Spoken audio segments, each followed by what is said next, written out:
Happy Saturday, a very warm welcome to tonight's broadcast. It's a pleasure to have your company. The news in detail with me, Gloria Mutisi. We begin tonight's edition with a communique where the Office of the Prime Minister informs the public that the Cabinet meeting of 30th July 2021 made the following appointments. Ms. Yolande Makolo as the government spokesperson in the Ministry of Foreign Affairs and International Cooperation, and Ms. Stephanie Nyombaire as the Press Secretary in the Office of the President. Now, health authorities have warned against breaking health guidelines despite the lifting of the lockdown in Kigali City and other 8 districts across Rwanda, paving way for resumption of several activities, including public transport across the country. Ethan Tashobia with the details. There is a sense of relief after the cabinet lifted the 15-day lockdown in Kigali and 8 other districts, which was adopted as the country battled yet another surge in COVID-19 infections. It is good to hear that people in Kigali who have been out of work for 15 days will resume their daily activities. You bet it is something everyone is happy about. Men have been living on their saving without any income. There is a feeling that they will now be able to work and be able to save because they have spent their previous savings. Officials say the government lifted the lockdown to ensure continued economic recovery from the effects of the COVID-19 pandemic, which has grappled the country and the entire world since December 2019, when it was first reported in Wuhan, China. However, Local Government Minister Jean-Marie Vianney Gatabazi warns people about making unnecessary movements and businesses going against the prevailing health protocols, especially those that have been given green light to resume operations during the partial reopening. Kuva mu rugo kugenda ugiye gutembera ntacyo ugiye gukora mu kanya tugeze kuba twumva abaturage bamwe. Unnecessary movements such as those who will be visiting family and friends after the lockdown should be avoided. We have reopened for continued economic recovery and development, but also being mindful of the health precautions because COVID-19 is still here. Iterambere rikomeza ririho ariko noneho turazirikana ko nubwo tugomba kwirinda kurushaho kuko ntabwo COVID yari yashira. According to the Minister of Health, the decision to lift the lockdown was made after analyzing the results of the measures that have been put in place and seeing a reasonable drop in infection rates and deaths. In the last 15 days, the Minister of Health undertook a series of COVID-19 mass testing campaign in hotspots including the city of Kigali and showed a drop in infections, and the prevalence rate in some areas fell from 10% to 3%. This prompted the government to lift the lockdown, but rather introduce 6 p.m. to 4 a.m. curfew. Meanwhile, nationwide vaccination campaign and mass testing, especially in sectors located along Rwanda's borderlines, are some of the measures that will be taken to continue the fight against COVID-19. Reporting for RTV News, Ethan Tashobia. Many thanks, Ethan. Now, staying on the same note, following the lifting of the lockdown effective 1st August 2021, Dr. Tarsis Mhunga, the Minister of State in the Ministry of Health in charge of primary health care, explains what informed the decision, even with a significant number of COVID-19 infections and deaths. The decision had been made based on the current incidence in the general population, which is lower than 5%. We believe this is a minimum level of where we can let people going to move and do their business. But with limited numbers in different sizes and also observing public health measures. The second, there are areas with high incidence of COVID, so public health measures are being enforced and home-based management also is being improved.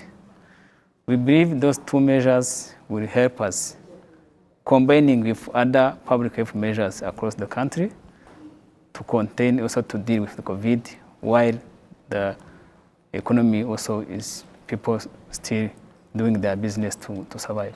Absolutely. How effective was the lockdown? Did you achieve the desired results? What did the lockdown help in the fight against the virus? The objective was to help us to understand the distribution of the disease across sectors, especially in Kigali and other districts where we have seen a big number of cases. So this helps us now to map and to differentiate where there is a high incidence of COVID in some located areas rather than other where the incidence is still low, even below or 2%. So that's where we try to now to think how to manage the COVID differently. Not taking the whole country as in one way, but trying to put effort on areas where they have that high incidence, try to enforce public measures, try to test many people, and to see how to can contain this transmission of the disease across the country. Absolutely. We seem to be playing hide and seek with the virus, especially with the changing dynamics of the virus, with new variants and mutations and all that. Beyond just the 2 weeks that you give the measures, is there a long-term plan of dealing with the transmission of COVID-19 in the country? We may believe even tomorrow we can have another new variant which is more severe than what we have now. So our long-term plan is try to acquire enough vaccines and try to speed up vaccination, especially in those vulnerable groups. That this is what we are going to do from next week, where we try to vaccinate a big number of people in Kigali, example, rather also in the other districts, depending on the number of vaccines we are receiving.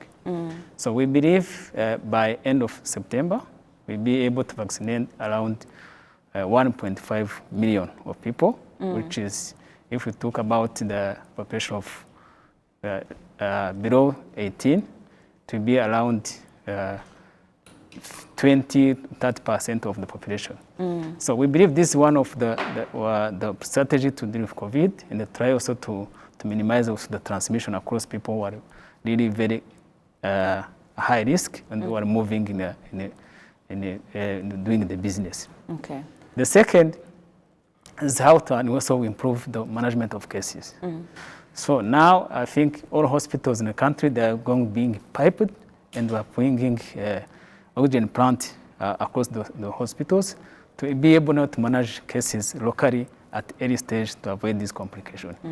Third one also is training of nurses, doctors to be able now to understand the disease, to detect complications area, and also to manage those cases quickly as much as possible. Absolutely. The third one is now communication, enforcement, awareness, trying also to make the population more participatory, and try to help the public health staff to continue also to understand the disease and the burden, and also to be more engaged in that fight. Absolutely. Yeah. Many thanks, Dr. Tarsis Mhunga, for your time. Thank you. Thank you. Well, moving on, pre-primary and lower primary schools are expected to begin at the third term on Monday, the 2nd of August, while higher learning institutions are resuming classes on the 9th of August 2021. Lecturers and students have appreciated the government's decision regarding schools reopening. Jocelyn Mugwaneza now continues. Rwanda's Ministry of Education has announced that this Monday, 2nd August, pre-primary and low primary will begin the third term, even though COVID-19 numbers are still high. Parents have appreciated the decision regarding school reopening. Their masks are available. We're glad that our children are back to school. We try to tell them why they're supposed to protect themselves, and we shall keep on teaching them. Higher learning institutions in Kigali City and other districts that were put under the lockdown are also resuming classes on 9th August 2021. Schools and higher learning institution officials assure that they are ready to resume classes while respecting measures in place to fight COVID-19. However, they have a request. Children do not like lockdown because they feel bored.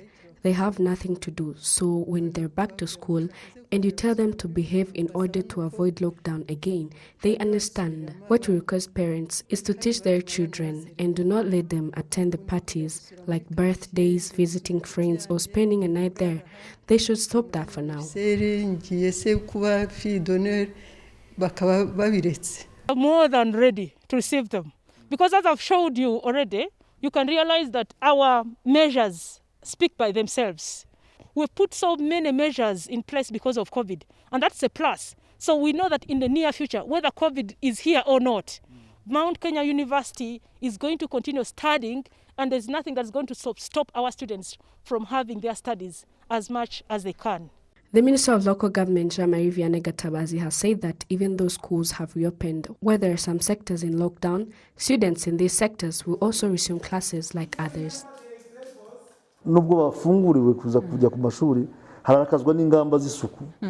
Even though schools are reopening, measures will also be practiced. Cleanliness, having face masks on when going to school, avoiding stubbornness on their way home, as well as practicing all the measures in place even at school. We discussed this with the Ministry of Education and local authorities. We experienced this before and we really managed and had good results. It is expected that the third term will begin this Monday, 2nd August, and ends on 17 September 2021. Higher learning institutions in Kigali City and other districts that were put under the lockdown will resume classes on 9th August 2021. Shislen Mugwaniza, RTV News. The Rwandan private sector, together with economic and international relations experts, say Rwanda's open border policy will go a long way in the country's development across all sectors. Let's now hear from Gabi Muvunyi.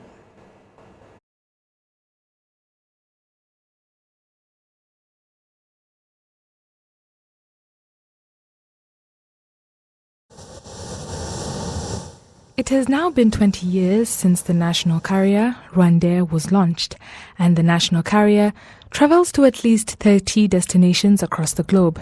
This development has benefited both Rwandans and foreigners. I actually heard now there is a direct flight from Israel to Kigali, which is making me very exciting because me in my future I really want to invest in Africa and to start do my own business in Africa.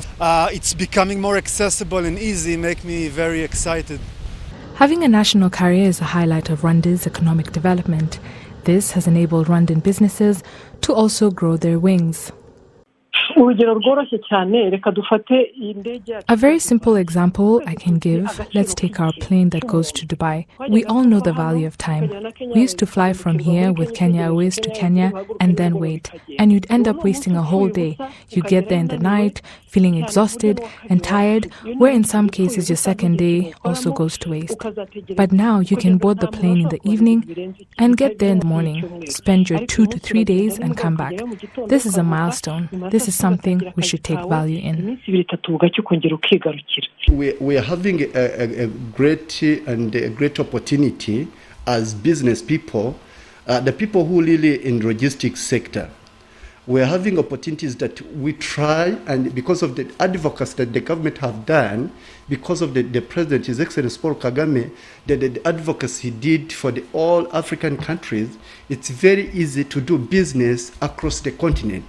It's very easy to do the business in different countries because we're having a good name. The diplomacy is very strong. The security is very strong. The doing business is very easy. So it helps us to be open. It helps us to actually even having the RwandaIR. RwandaIR, it helps us to fly. Every time we want to go, you have to know that today I'll go to Dubai and I'm coming back tonight, you know.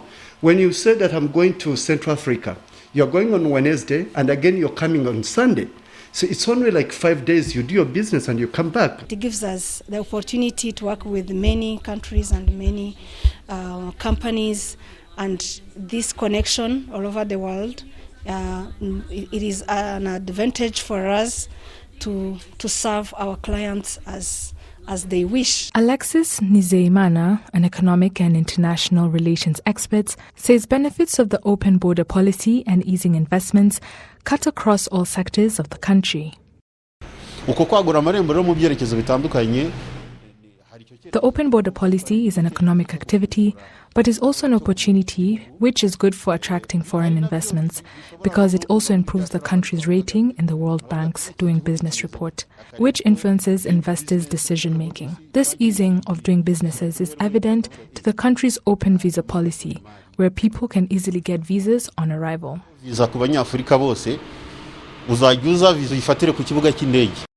The Rwanda Private Sector Foundation says the open border policy is a major investment approach.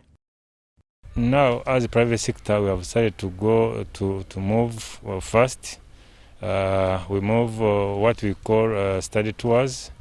We move with private people to showcase, to meet and network with other private people from other countries in Africa. And some of us have already started establishing themselves in those countries, but also others are in the process, and we are hoping that in the near future we shall see many of us opening up, networking, partnering with other people in African countries. Facilitating investments in the open border policy in Rwanda has led to the world's largest companies to continue investing in Rwanda. Gabi Movunyi, reporting for RTV News. The Rwanda Defense Force on Saturday held a send-off ceremony to honor the service of military personnel who had reached retirement age and those whose service contracts had come to an end. The official send-off event held at the RDF headquarters was attended by 32 officers who were invited to represent others and was presided over by the Minister of Defense, Major General Albert Murasira, as well as the RDF Chief of Defense Staff, General Jean Bosco Kazura. In his speech, Major General Murasira applauded the retirees for their personal sacrifices, service rendered, and contribution to the country. He said, and I quote, "After the liberation of our country, Rwanda, individually or as a whole, you have played a significant role in the development of the RDF and the development plans of our country. You've also been instrumental in peacekeeping operations around the world. We appreciate the dedication and patriotism," Major General Murasira said. On behalf of the retirees, retired Colonel John Karega thanked His Excellency, the President of the Republic, and the Commander-in-Chief of the RDF for his dedication and good leadership in the liberation struggle to the present. "We appreciate the values and patriotism, and we will not disappoint him in the struggle for the betterment of our country," he said. Now on Friday, President Paul Kagame pardoned 10 women convicted for having abortions, and another 4,781 inmates have been given conditional release after serving time for a variety of other crimes. People given a pardon by the president in the past say this has helped them change their ways and lead productive lives. Stationary with the details. We will call this man Emmanuel Kabagema, which is not his real name because he has asked us not to reveal his true identity. In 2014, he was sentenced to a 5-year prison term and served 3 years before being granted conditional release, something he says helped him to change his life. We were very happy, and it caused a stir in the prison, with other inmates crowding around us trying to find out what was happening, because at the time it was not something that happened often. We were overjoyed when we were asked to leave the prison. Emmanuel notes that had he served his full term in prison, he would have been released in 2019, just 2 years ago, not enough time to have made any significant progress in his construction and farming activities. I resumed the work I was doing before going to prison and made sure my children got a proper education. 2 of them are now studying in China. All my business activities have been doing well, and I cannot sit here and claim that the extra 2 years I got of freedom had nothing to do with it, because they did. Among the resolutions from Friday's cabinet meeting are presidential pardons for 10 women who were behind bars for having abortions, and conditional releases for another 4,781 inmates who have been serving sentences for a variety of crimes. We have 2 different types of groups, those who were given conditional release and those who received a presidential pardon. A person who has served 1/3 of a 5-year sentence can by law apply for conditional release. For those whose sentences are more than 5 years, they must serve 2/3 of the sentence before they can apply for the conditional release. Obviously, not everybody who sends in a written request is automatically awarded their request. We are now waiting for the National Gazette to be published containing the pardons and conditional releases. And after that has happened, the Commissioner General will write to the respective prison wardens, instructing them to immediately release the individuals they concern. Commissioner General yandikira abayobozi b'amagereza abinstructinga guhita babafungura ako kanya. Those granted conditional release, however, have to meet certain requirements once on the outside again, lest they find themselves behind bars once more. Burya ibyaha nubwo umuntu aba yaguye mu cyaha ariko aba agomba kuzasubira muri society. Even though these are convicted criminals, the fact is they were meant to return to society at some point, and the conditional release is an opportunity that requires that they do not become repeat offenders or find themselves on the wrong side of the law again, even though it may be a misdemeanor. When that happens, not only is the individual punished for the new crime they have committed, but they must first also serve the remaining term of their previous crime before they can begin serving for their latest crime. So obviously violating the condition of their parole would be the last thing they would want to do, and must therefore be very careful not to. The 10 women out of the 87 currently facing charges to do with abortions have gotten full, irrevocable pardons because they had already been sentenced in a court of law. The law requires that anyone seeking a pardon must write to the President of the Republic using channels within the Rwanda Correctional Service, and the Minister of Justice must be informed of the request.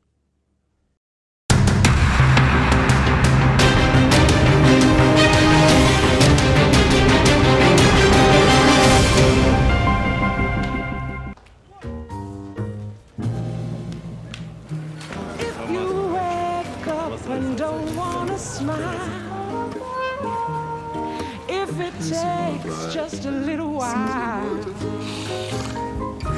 open your eyes and just look at the day.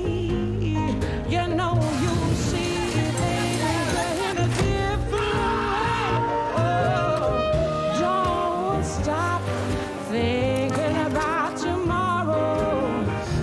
Don't stop, it'll soon be here.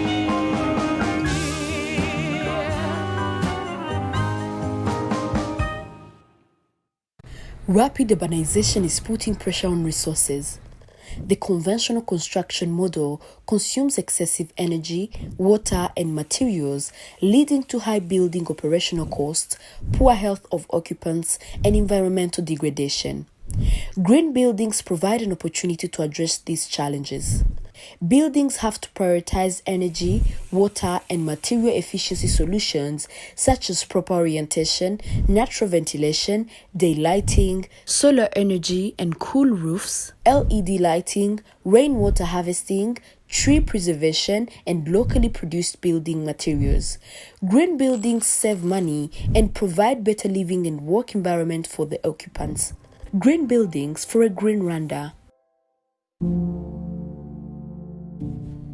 Kugira ishusho nziza ni iby'agaciro kangana iki kuri wowe. Rimwe na rimwe ukemeza abawe.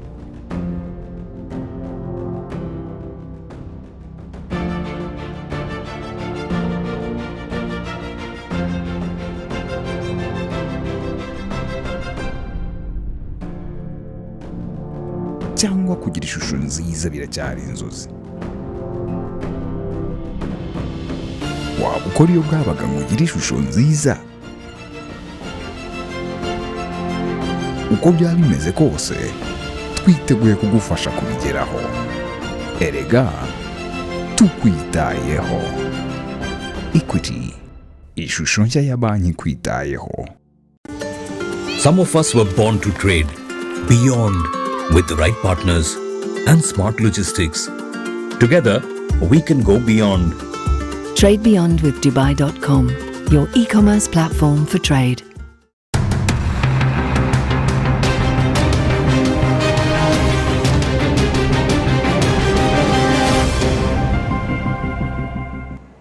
Welcome back. You're still watching Rwanda Television News. Staying here in Rwanda, this week the Parliament adopted the draft law governing collective investment in Rwanda. According to several economic experts, this law is seen as a boost in positioning Rwanda as a regional financial hub, as it paves way for increased financial investment in the country. To better understand the significance of the new law, my colleague Sam Kalisa speaks to the man who was involved in its drafting, Celeste Gwabukumba, the CEO of the Rwanda Stock Exchange. Well, it's very, very important, especially at this juncture, where we have had financial markets coming up for a long time. We've been around maybe for 10 years, at least, as a stock exchange, for example, but also the capital market has been introduced in 2008. But all in all, this one is coming to address the real issue of how people invest collectively together. Because, individually, people can still invest, but, there has been so many collective investment schemes without people knowing what is going on or how to manage them or how to even govern, how they are governed. So so the law is coming to address all those gaps, management issues, establishment issues, and also mobilization issues. So I think it's very important when when the market is growing at this pace, and people will get to know how the market is going to be addressing all that. All right, sir. How is this law going to facilitate the growth of investment in the country? How is it going to help and facilitate this?